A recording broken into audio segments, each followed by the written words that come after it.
Hello everyone, this is Nilesh Kumar Gupta and you are watching NG Physics classes. Second last term पे मैंने आपको बताया था कि कौन कौन से फैक्टर होते हैं जिन पे जी की वैल्यू डिपेंड करती है. क्लियर? तो कितने फैक्टर बताए थे आपको? कौन कौन से थे? रुको. हाइट हो गया, हो गया, हो गया. चौथा, rotational motion of the Earth about its own axis. Earth अपने एक्सिस पे जो रोटेट करती है उसकी वजह से भी जी की वैल्यू चेंज होती है. अब वो जी की वैल्यू चेंज कैसे होती है वो हमें जानना है. क्या करना है? वो हमें जानना है. तो क्या हम लोग जानने के लिए तैयार हैं? तैयार. एक पहेली पूछूं आपसे? पूछा ही लेगा. मुझे एक बात बताओ, आज आपकी जेब में 5 माइनस 3 रुपए हैं. कैलकुलेशन मत करना, कैलकुलेशन मत करना. आज आपकी जेब में 5 माइनस 3 रुपए हैं. समझ लो कितने हो गए. ठीक है? कल 5 रुपए हो जाए. बढ़ गए या घट गए? हैं? बढ़ गए. कितने? 3. समझ गए?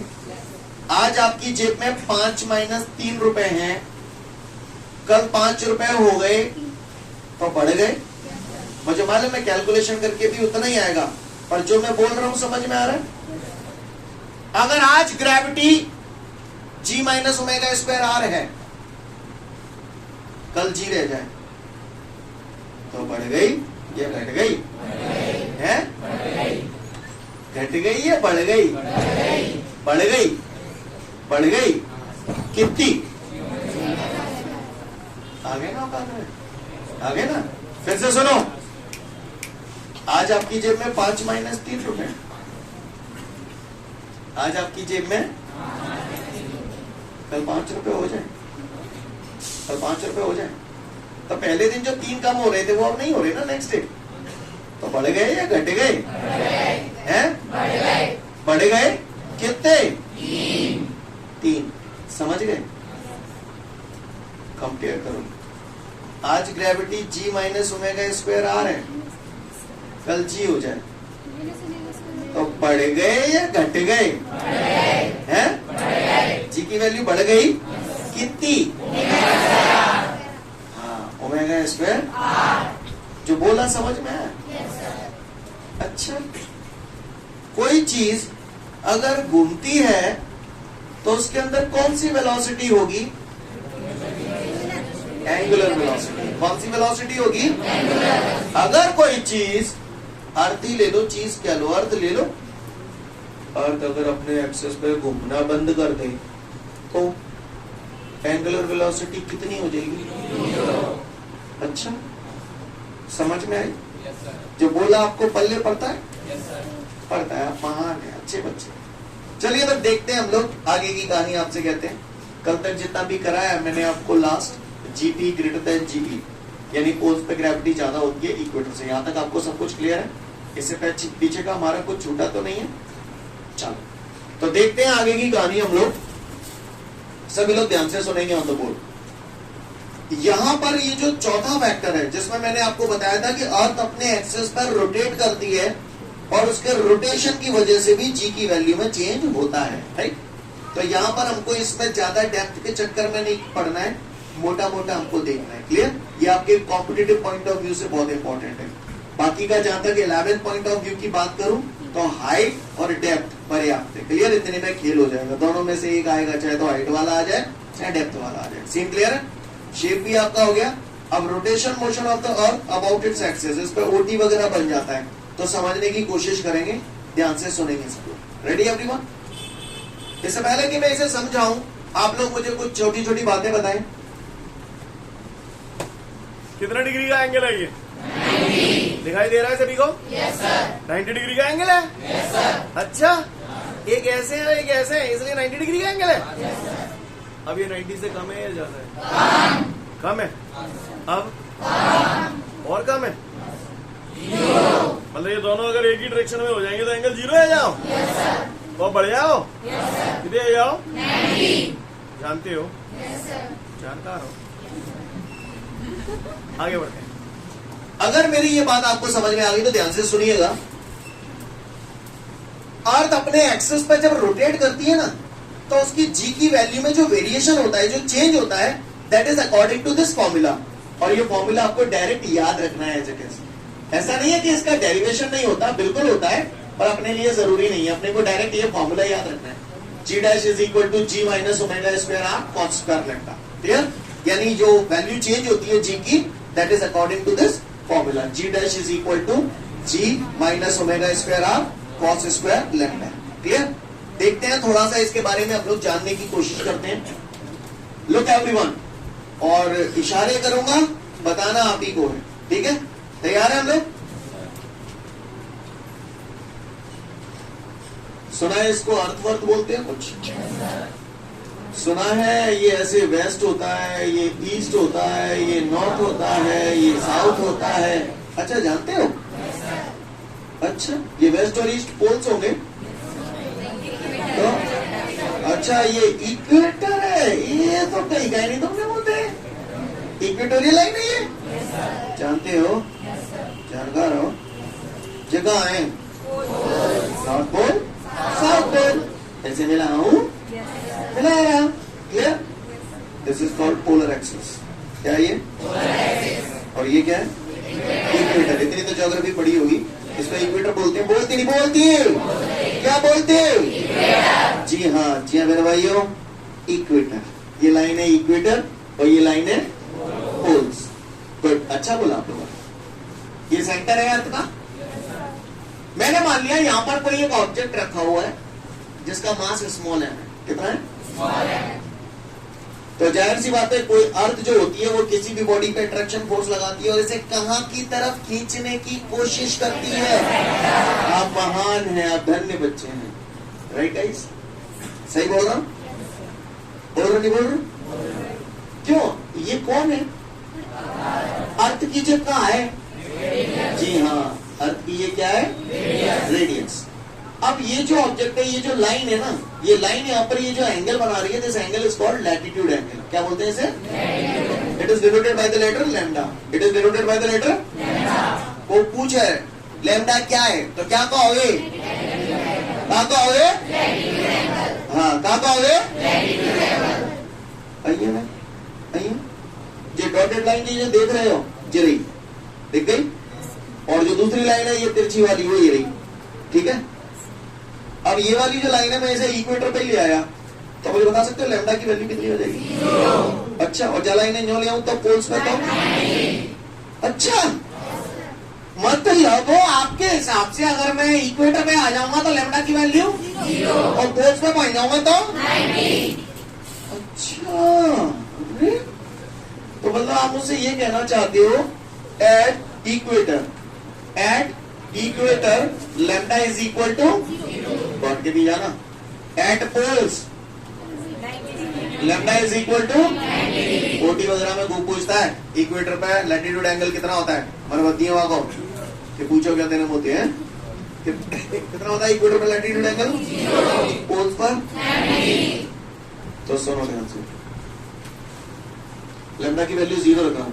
लैम्डा की वैल्यू 0 रखूंगा तो यहाँ पर ग्रेविटी की वैल्यू आएगी कहाँ पे? इक्वेटर पे। तो जी डैश लिख दो या ऐसे लिखो, जी पहचान के लिए अच्छा लगेगा।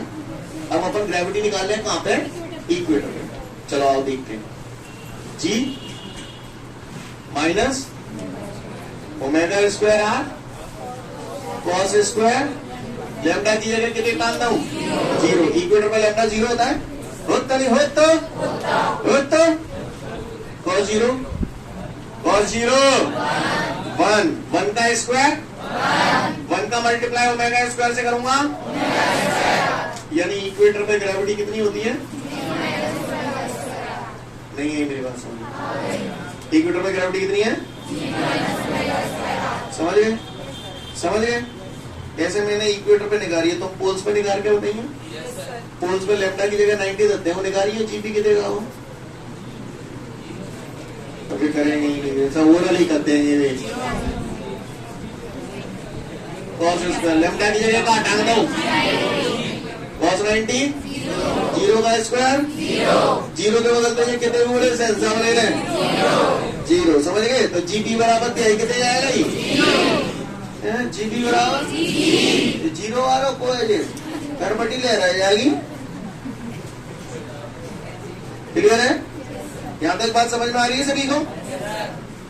इक्वेटर पे ग्रेविटी कितनी है? इक्वेटर पे ग्रेविटी कितनी है? कितनी है? पोल्स पर कितनी है? पोल्स पर कितनी है? इक्वेटर पर कितनी है? कहाँ पे ज्यादा है? पोल्स पे ज्यादा है? कितनी? ओमेगा स्क्वायर कहाँ पे कम है? कहाँ से? कितनी? हाँ, समझ आई बात? समझ गए?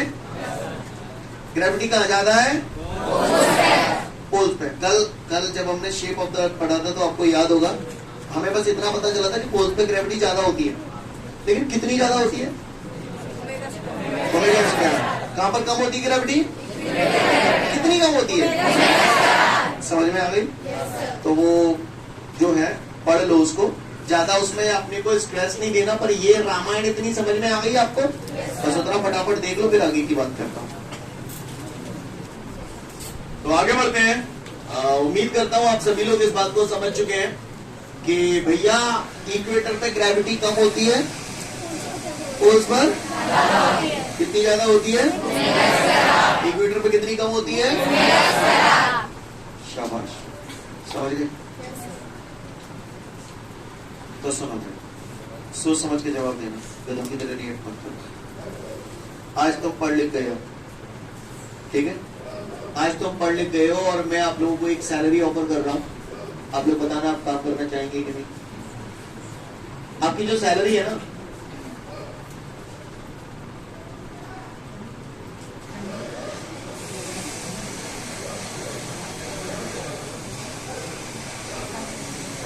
कितनी सैलरी है आपकी, बता सकते हो? हैं? कितनी जल्दी हिसाब किताब लगाओ बनने वाली साहब। 90 लाख रुपए per month, 90 lakh rupees per month. कैसा लग रहा है आपको? अच्छा, पगला से गए नहीं? लिसन एवरीवन, ध्यान से सुनिएगा, not the matter of laughing. Listen, 2 5 10, 100 minus 10 यानी 90 लाख रुपीज पर मंथ आज आपकी सैलरी है। अगर मैं यहां 2 की बजाय 4 कर दूं, इसको बढ़ाकर 4 कर दूं, 2 की बजाय 4 कर दूं, आपको कैसा लगेगा? कौन से बेकार लगेगा? कौन से बेकार लगेगा? अच्छा, क्यों बेकार लग रहा है? सैलरी कम है गई तो अटकाओ। पर जाहिर सी बात है, पहले इतनी थी, लेकिन 2 की बजाय 4 करोगे तो बेकार किसी को भी लगेगा। सही बोल रहा हूं? और यहाँ पर सभी को बेकार ही लग रहा होगा, चाहे ना लग रहा हो, बाको मैं कुछ करना सकता। क्लियर? लेकिन अगर मैं इसे 2 से बढ़ाकर 4 कर दूं तो ये वैल्यू क्या हो जाएगी? समझ में आ रही है बात? अगर इसे 2 से बढ़ाकर 4 कर दूं कम हो जाएगी। समझ में आता है आपको? मैंने कुछ कही नहीं थी तो अपने आप समझ गए कि कम हो जाएगी। बेकार बेकार कही थी तो मैं, बेकार कभी तो कही जब कम है। और अपने एक्सेस में घूम रही है, रोटेट कर रही है, तो जाहिर सी बात है उसकी कुछ ना कुछ एंगुलर वेलोसिटी होगी। बोलो, सही बोल रहा हूं ना? अगर अर्थ अपने एक्सेस पे जितनी एंगुलर वेलोसिटी से घूम रही है ना, बहुत ही ज्यादा अगर उसकी स्पीड बढ़ा दी जाए, अगर एंगुलर वेलोसिटी और तेज हो जाए, अर्थ की एंगुलर वेलोसिटी यानी उसके घूमने की स्पीड, रेट ऑफ रोटेशन और तेज हो जाए, तो क्या मतलब कहां बढ़ जाओ? ओमेगा बढ़ जाओ, ओमेगा बढ़ जाओ। अगर अरे भैया अर्थ अपने एक्सेस में रोटेट कर रही है तो ये कहा है? एंगुलर वेलोसिटी तो है। अगर वो बोल रहा है the rate of rotation of the earth increases, यानी उसकी एंगुलर वेलोसिटी, और अगर एंगुलर वेलोसिटी बढ़ जाएगी तो इक्वेटर पे ग्रेविटी, अगर एंगुलर वेलोसिटी बढ़ जाएगी तो ग्रेविटी, जहां में एंगुलर वेलोसिटी को कुछ वायर होगा। यानी मेरा कहने का तात्पर्य ये है कि अगर अर्थ अपने एक्सेस पर जो घूम रही है उसका रेट ऑफ रोटेशन बढ़ा दिया जाए, यानी उसकी एंगुलर वेलोसिटी बढ़ा दी जाए, तो हर जगह ग्रेविटी कम हो जाएगी। Except poles. पोल्स पे कोई इफेक्ट नहीं पड़ेगा क्योंकि यहाँ पर एंगुलर वेलोसिटी से कोई इम्पैक्ट आ ही नहीं रहा है। नहीं है मेरी बात समझ? नहीं आई? नहीं आई? पक्का? यानी अर्थ अगर अपने एक्सिस पर घूम रही है और अचानक से वो और ज्यादा तेजी से घूमने लगे तो हर जगह जी की वैल्यू कम हो जाएगी, क्योंकि तेजी से घूमने का मतलब एंगुलर वेलोसिटी बढ़ना, वो एंगुलर वेलोसिटी बढ़ जाएगी तो जी कम हो जाएगी। यही वाली कहानी है। नहीं है मेरी बात समझ? सी क्लियर है? तो अगर अर्थ अपने एक्सिस पे और तेजी से रोटेट करना शुरू कर दे तो हर जगह जी की वैल्यू कम हो जाएगी except poles. Got it? Got it? समझ गए? सोच लो, आज तुम्हारे पास 5 माइनस 3 रुपये है। आज तुम्हारे पास, अच्छा पहले तो जी वाली बात समझ गए नहीं? तो पहले तो एक नोट पढ़ो, जाके बाद एक नोट दो, पहला नोट पढ़ो, नहीं तो आगे और पहुंच जाएगी। इसके बाद हमारे सामने अगला नोट है, उस नोट के बारे में ध्यान से समझिएगा। पहले मुझे ये बताइए इक्वेटर में ग्रेविटी कितनी है? G minus omega square R. Poles पे जी। जहां में तो एंगुलर वेलोसिटी की तो मायने आ रही, चाहे अर्थ की एंगुलर वेलोसिटी बढ़े चाहे घटे, पोल्स पे तो बितेगी रहेगी। भाई को लेवल देवल जाने क्योंकि बामे ओमेगा आई ना रहो, सही बोल रहा। पोल्स पे तो जो है वो है, फिक्स है, राइट? सुनिएगा, आज तुम्हारे पास 5 माइनस 3 रुपए कितने? कल 5 होना है, बढ़ गए घट गए? कितने? समझ में आया ना ये कॉन्सेप्ट अच्छे से? आज इक्वेटर पे ग्रेविटी कितनी है? आज इक्वेटर में gravity G minus omega square R है। अगर अर्थ अपने एक्सिस पे घूमना बंद कर दे, अर्थ अभी घूम रही है ना, अगर वो घूमना बंद कर दे, घूमना बंद कर दे तो क्या हो गया? जी कितना हो जाएगा? जी का हो जाएगा हैं? लिसन लिसन लिसन, अर्थ अगर अपने एक्सिस पे घूमना बंद कर दे यानी एंगुलर वेलोसिटी 0 होगी, यानी ये वाला टर्म 0 होगा। क्लियर? क्योंकि ओमेगा 0 रखोगे तो आर से मल्टीप्लाई होकर 0 हो जाएगा, तो जी बराबर जी बचेगा। अभी इक्वेटर पे gravity G minus omega square आ रहा है। अगर अर्थ अपने एक्सिस पे घूमना बंद कर दे, अगर अर्थ अपने एक्सिस पे घूमना बंद कर दे तो इक्वेटर पे ग्रेविटी जी के बराबर हो गई। बढ़ गई घट गई? बढ़ गई। कितनी? Omega square. नहीं है बात समझ? पोल्स पे कोई फर्क पड़ेगा क्या? अगला नोट पढ़ लो, समझ जाओ। तो फाइनली ये हमारा पूरा हुआ, इसमें हमें ये फॉर्मूला याद रखना है, और इक्वेटर पे लैटिट्यूड एंगल 0 होता है, पोल्स पे 90 डिग्री होता है। ये दोनों वैल्यूज में रख देंगे तो हम लोग ये ऑब्टेन कर देंगे, राइट? फिलहाल हमारे पास इक्वेटर पे ग्रेविटी आ गई है g minus omega square R, poles पे ग्रेविटी आ गई है हमारी जी। एग्री करते हैं आप लोग? वेट एम जी, क्लियर है ना? यानी वेट का जो फॉर्मूला होता है दैट इज एम जी, है ना? शर्मा देखा था, शर्मा कितना होता है वेट का फॉर्मूला? मजे, एम जी। से क्लियर है सभी को? कोई दिक्कत? वो तो क्यों कह रहा है?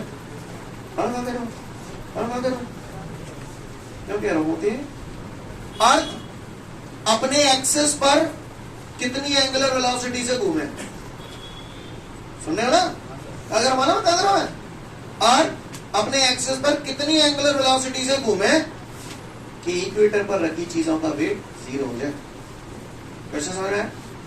और अपने एक्सिस पर कितनी एंगुलर वेलोसिटी से घूमे, क्या जानना चाहता है?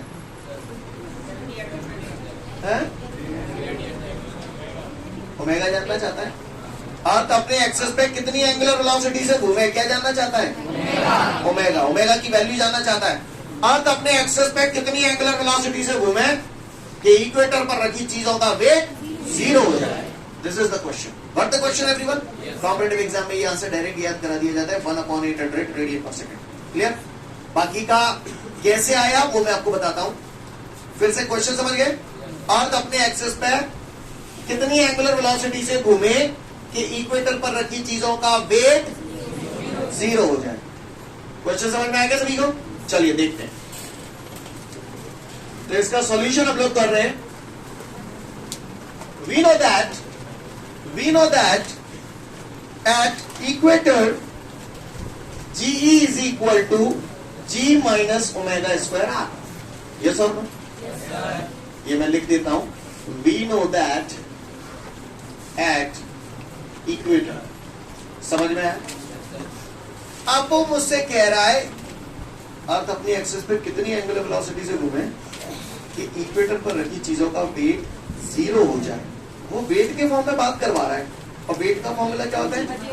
मजे एम जी होता है। जहां में जी आ रहे हैं, एम के तो दर्शन ही नहीं आ रहे, तो दोनों तरफ मल्टीप्लाई कर दिया मैंने। तो ऐसे भी लिख सकता, बोलो भैया बैलेंस हो गया फिर, क्योंकि एम कॉमन ले लेंगे तो एम कट जाएगी। यही कहानी है, कभी गलत करता मैंने नहीं करता हो तो बताओ, ना नहीं तो सुनो आप।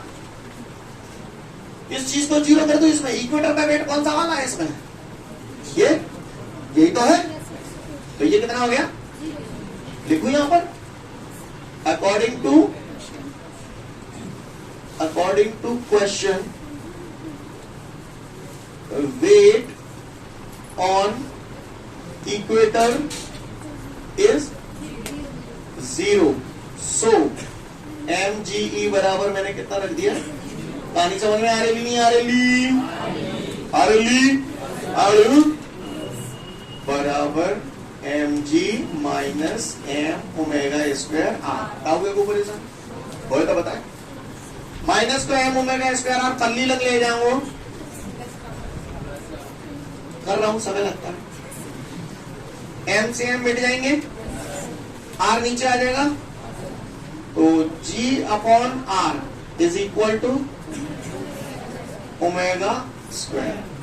स्क्वायर हटाऊंगा, अंडर रूट आ जाएगा। आया नहीं आ जाएगा? तो अर्थ अपने एक्सिस पे कितनी एंगुलर वेलोसिटी से घूमे कि इक्वेटर पर रखी चीजों का वेट 0 हो जाए? तो एक तो ये रिलेशन आ गया, ये रिलेशन भी याद करवाया जाता है direct, under root G upon R. को परेशान वही तो बताए ना ने। चलो आगे आगे देखते, आगे बढ़ते हैं। अंडर रूट रेडियस, अर्थ की रेडियस कितनी होती है? 6.4 इंटू 6। क्लियर है? जी की वैल्यू मैंने यहां पर अप्रोक्सीमेट रख दी 10। कितनी रख दी? 10। 10 डेसिमल हटाऊंगा, 0 पढ़ाऊंगा। समझ गए? कितनी बात समझ में आ रही है? आगे बढ़ जाओ। 100 का स्क्वायर रूट बोलना पड़ रहा हूं, 10। 64 का स्क्वायर रूट, और 10 की पावर 6 का स्क्वायर रूट लूंगा तो 10 की पावर 3। समझ में आया?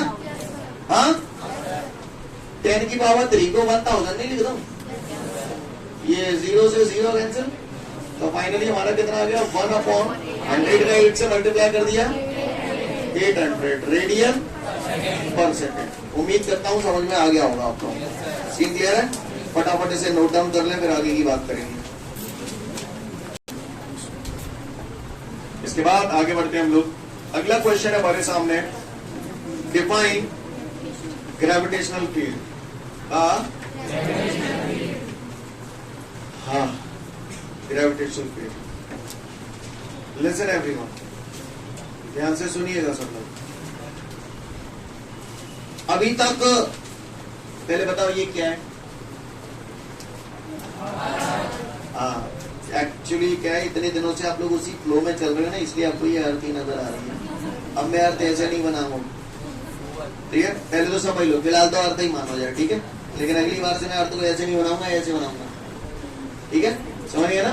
अब मैं अर्थ को ऐसे बनाऊंगा, क्लियर? अभी तक तो ऐसे बना रहा था, क्लियर? काम चल रहा था, लेकिन अब मुझे ऐसे बनानी पड़ेगी। क्यों बनानी पड़ेगी? उसका कारण सुने। सुना सुनी बाद में करेंगे, पहले मुझे एक बात बताओ। मान के चलो, का मान के चलो ये आपका गोला है, का आपका गोला। क्या बोला? आपका गोला। क्लियर?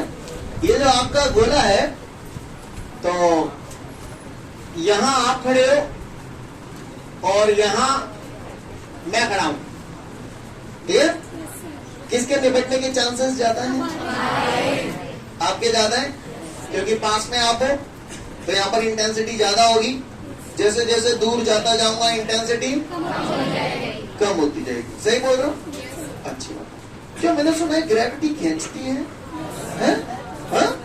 अच्छा, ये कौन है ये? नहीं आपको अर्थ है, क्या है? अब ये अर्थ है ना, अर्थ के चारों तरफ ये रीजन मैंने बना दिया। क्लियर, समझ में आ रही है बात? The space around the body, body के चारों तरफ ये जो स्पेस है, इसमें अगर मैं को पत्थर उल्लाए दे तो वापस आ जाएगा, यानी ये ग्रेविटेशनल पुल एक्सपीरियंस कर रहा है।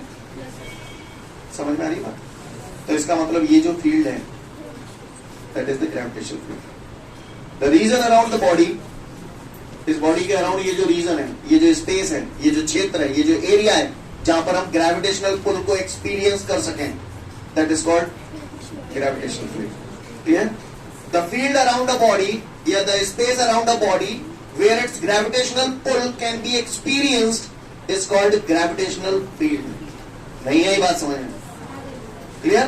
The space around the body where its gravitational pull can be experienced is called gravitational field. इस बॉडी के चारों तरफ ये जो मैंने बनाया है, इसको मैं बोलता हूं ग्रेविटेशनल फील्ड। यहां पर अगर कोई भी ऑब्जेक्ट मैं फेंकूंगा तो वापस लौट आएगा, लेकिन अगर किसी ऑब्जेक्ट को मैं इतनी स्पीड से फेंकूं कि वो अर्थ के ग्रेविटेशनल फील्ड को क्रॉस कर जाए, सपोज करो चलते गए यहां पहुंच गो, तो फिर जे लौट के नहीं आगो, जे लौट के नहीं आगो। समझ रहे ना आप मेरी बात को? थोड़ा सा यहाँ पहुंच गया, अगर ये फील्ड के बाहर पहुंच गया तो ये लौट के नहीं आगो। आपको मेरी बात समझ में आ रही है? क्लियर? इसका मतलब क्या हुआ? ये ग्रेविटेशनल फील्ड को क्रॉस कर गया। आपको यहाँ से उठा के फेंका जाए, अगर आप लौट के आ गए, इसका मतलब क्या हुआ? कि आपको, आप कितनी ऊंचाई तक गए हो, ग्रेविटेशनल फील्ड से कम ही गए हो, तभी लौट आए। अगर आपको इतनी ऐसे फेंकूं कि ग्रेविटेशनल फील्ड को क्रॉस कर जाओ तो वापस लौट के आ पाओगे? नहीं आ पाओगे। क्लियर? स्पेस में चला जाएगा। आपको मालूम है ये स्पीड कितनी होती है? हाँ, कितनी स्पीड से आपको कितनी स्पीड से भेजा जाए कि आप लौट के ही नहीं आओ? मालूम है आपको? 11.2 किलोमीटर पर सेकेंड। अगर आपको यहां से 11.2 किलोमीटर पर सेकेंड की स्पीड से भेजा जाएगा ना, तो आप अर्थ के ग्रेविटेशन फील्ड को क्रॉस कर जाओगे, वापस लौट के नहीं आओगे। क्लियर है? समय मजाक नहीं कर रहा हूं, जो चुटकुले पास नहीं कर रहा हूं, सही बोल रहा हूं। इसको बोलते हैं एस्केप वेलोसिटी। क्या बोलते हैं? ग्रेविटेशन जो हम पढ़ रहे हैं चैप्टर के लास्ट में आएगा, प्रूव कराएंगे बाकायदा, उस टाइम पे बताएंगे आपको। क्लियर? फिलहाल ये समझ लो, the region around the body where its gravitational pull can be experienced is called gravitational field. Clear है? आपको कोई परेशानी? पढ़ लो पहले ग्रेविटेशनल फील्ड, फिर आगे की बात करेंगे तुमसे। तो सभी लोगों को क्लियर हो गया कि ग्रेविटेशनल फील्ड होता क्या है? इसमें ये अर्थ दिखाई गई है और ये ग्रेविटेशनल फील्ड दिखाया गया। क्लियर? लेकिन ये फिगर बहुत बड़ा हो गया, राइट? अब मैं इस फिगर को कैसे दिखाऊंगा वो मैं आपको बता रहा हूं। अब आगे की कहानी हमारी ऐसे ही चलेगी, राइट? क्लियर? अब मैं अर्थ को ऐसे डिनोट करूंगा, दिस इज अर्थ, और ये क्या है? Gravitational field. समझ में आ रही है बात? क्लियर है? कोई दिक्कत? अभी मैंने आपका गोला बनाया था, तो अलग अलग पॉइंट पर इंटेंसिटी अलग अलग थी। Yes sir? टेम्परेचर की इंटेंसिटी अलग अलग पॉइंट पे अलग अलग थी या नहीं थी? थी ना? सिमिलरली ये जो अर्थ है, ये अर्थ है, अर्थ के चारों तरफ ये क्या है? Gravitational field. क्या है ये? तो यहां पर अलग अलग पॉइंट पर इंटेंसिटी ऑफ ग्रेविटेशनल फील्ड अलग अलग होगा। अलग अलग पॉइंट पर इंटेंसिटी ऑफ ग्रेविटेशनल फील्ड अलग अलग होगा। आपको बता दूं, इंटेंसिटी ऑफ ग्रेविटेशनल फील्ड का जो फॉर्मूला होता है, I is equal to F upon M, institute of fashion management. ठीक है? I बराबर F upon M, चूतिया बनती है पर काम बनता है। क्लियर है? I बराबर F upon M। F क्या होता है by the way? Force. Force की यूनिट आप महान है। M बोले तो what is the unit of mass? किसी पट्टे ने अगर मुझसे पूछ लिया कि कार्य फलाने what is the unit of intensity of gravitational field, तो क्या बोलोगे? न्यूटन। न्यूटन ऐसे बोलिए, बोलते हैं ऐसे। क्लियर? लिसन एवरीवन,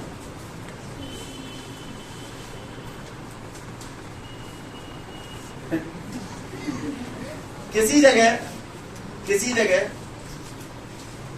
एयर की डायरेक्शन पता करनी है, थोड़ा समझने की कोशिश करना। किसी जगह एयर की डायरेक्शन पता करनी है, तो वहां पर आप गोली मारो, ऐसे नहीं। पेट्रोल का भाव पूछने जाते हो, हैं? क्या बोलता है? 100 रुपये लीटर, 150 रुपये लीटर, जो भी एक्स वाई जेड, ऐसा होता है क्या? 1 लीटर 100 रुपया की, 2 लीटर 200 की, 3 लीटर 300 की, ऐसा होता है? एक को बता देते हो, चाहे जितने को निकाल लो। सही बोल रहा हूं ना? कोई भी काम जो होता है वो हमेशा एक के लिए बताया जाता है, बाकी के पे आप निकाल सकते हैं, राइट? इसी तरीके से आप जितनी भी डेफिनेशंस बनाते हो, डेफिनेशन में हर जगह वन अज्यूम करते हैं, तो वो इसीलिए करते हैं क्योंकि एक के लिए अगर हमें पता होता है तो चाहे जितने के लिए हम लोग निकाल सकते हैं। लिसन एवरीवन, इसकी डेफिनेशन मुझे बनानी है इंटेंसिटी ऑफ ग्रेविटेशनल फील्ड की। तो मैंने यहां पर m is equal to 1 kilogram रख दूंगा, तो I बराबर क्या हो जाएगा? F/1। बोलो भैया, अपॉन में 1 लिखना कोई जरूरी नहीं होता, तो सिंपल I बराबर F लिख सकता हूं। लिख सकता नहीं लिख सकता? लिसन एवरीवन, ये कौन है? इसके चारों तरफ ये कौन है? हर पॉइंट पर intensity of gravitational field same होती है या अलग अलग होती है? जिस पॉइंट पर, सपोज करिए इस पॉइंट पर मुझे ग्रेविटेशनल फील्ड निकालनी है, तो वहां पर हम लोग हमेशा यूनिट मास अज्यूम करते हैं। यूनिट मास यानी 1 किलोग्राम का मास अज्यूम करते हैं। इधर m बराबर 1 किलोग्राम, m बराबर 1 किलोग्राम रखा, तभी तो क्या है? I क्या है यहाँ पर? पूरा बोलो, जोर से बोलो, फिर से बोलो, भैया बोलो, कहना बोलो, जोर से बोलो, इंटेंसिटी ऑफ ग्रेविटेशनल फील्ड या intensity of gravitational field at any point,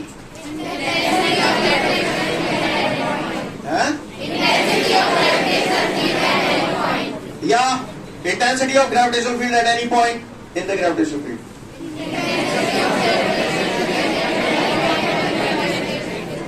Intensity of gravitational field at any point in the gravitational field, right?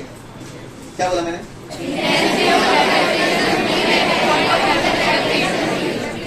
Listen everyone, ध्यान से सुनिएगा। Intensity of gravitational field at any point in the gravitational field is equal to the force which is acting on a unit mass, which is acting on a unit mass which is placed at that point. बोलो भैया, समझ आ रही है? ये कौन है? अर्थ। ये क्या है? अब जहां में अगर मैं यूनिट मास धरे हूं तो अर्थ क्या खींचेगी? कितनी किलो खींचेगी? क्यों खींचेगी? तो जहाँ पे कहा लग रहा है फोर्स की बात कर रहा हूँ, नहीं ये बात समझ में? सीन क्लियर है? Listen everyone, intensity of gravitational field at any point in the gravitational field is equal to the force which is acting on a unit mass which is placed at that point. नहीं यही मेरी बात समझ में? Scene clear है? Again I repeat, नई कहानी शुरू हो रही है यहाँ से ग्रेविटेशनल फील्ड से, ध्यान रखना, इसलिए फोकस करना पड़ेगा यहाँ पर थोड़ा सा, है ना? Again I repeat, intensity of gravitational field at any point in the gravitational field is equal to the force which is acting on a unit mass which is placed at that point. Seem clear है? Its unit is Newton per kilogram. It is denoted by the letter I. I बराबर F/. Seem clear है सभी को? कागज को परेशानी? 1 से 1.5 minute का समय दिया, फटाफट पढ़ लो, पूछो मैं आपसे। तो मैं उम्मीद करता हूँ इंटेंसिटी ऑफ ग्रेविटेशनल फील्ड का डेफिनेशन सब लोग समझ गए। Intensity of gravitational field at any point in the gravitational field is equal to the force which is acting on a unit mass which is placed at that point. Correct guys? इसके बाद अगला question हमसे कह रहा है, और क्या कह रहा है? यही है, 1 सेकंड लगेगी बस, ध्यान से देखिएगा बस, ठीक है? जादू होगा, पता बच जाएगा। लिसन एवरीवन, वो कह रहा है, लिसन एवरीवन, जैसे अर्थ के चारों तरफ ग्रेविटेशनल फील्ड होता है, इसी तरीके से किसी भी प्लेनेट के चारों तरफ ग्रेविटेशनल फील्ड होता है। समझ में आ रही है? तो वो कह रहा है ये क्या है? अर्थ हो सकती है, कोई भी प्लेनेट हो सकता है, राइट? तो ये मैंने कोई भी एक पॉइंट मास बॉडी मान ली जिसका मास कैपिटल M है। अब इसके चारों तरफ ये क्या है? अब वो कह रहा है ये पॉइंट मास की जो बॉडी है, इससे r डिस्टेंस पे स्थित किसी पॉइंट पर इंटेंसिटी ऑफ ग्रेविटेशनल फील्ड की वैल्यू बताओ। तो मैंने तो हमारी ताजा पढ़ी है ना, पढ़ी वो यही बोल रहा है, try the relation for the intensity of gravitational field at any point due to a point mass. Question समझ में आया? ये समझ में आ गया? ये कौन सा वाला है? मैं यही 1 वाला है, चाहे M लिख दो चाहे 1 लिख दो, बात एक ही है। कागज को परेशानी है? कोई माइकल जो मुझे बता दे न्यूटन्स लॉ ऑफ ग्रेविटेशन का फॉर्मूला क्या है? आ गया बात में? पहले तो नहीं बता दो तो G m1 m2/r², याद है? लगा रहा हूं F की जगह G M1 की जगह कैपिटल M है, M2 की जगह स्मॉल m है, दोनों के बीच का डिस्टेंस r है। और बटे m, m भी लिख सकते हो या m की जगह 1 भी लिख सकते हो, m से m कट जाएगी, ये रिलेशन आ गया I बराबर GM अपॉन, नहीं है मेरी बात समझ, ये वही हमारे स्क्वायर है, क्लियर है, समझ गए? पढ़ लो, अगला क्वेश्चन हो गया। तो मैं उम्मीद करता हूं ये सभी को क्लियर हो गया।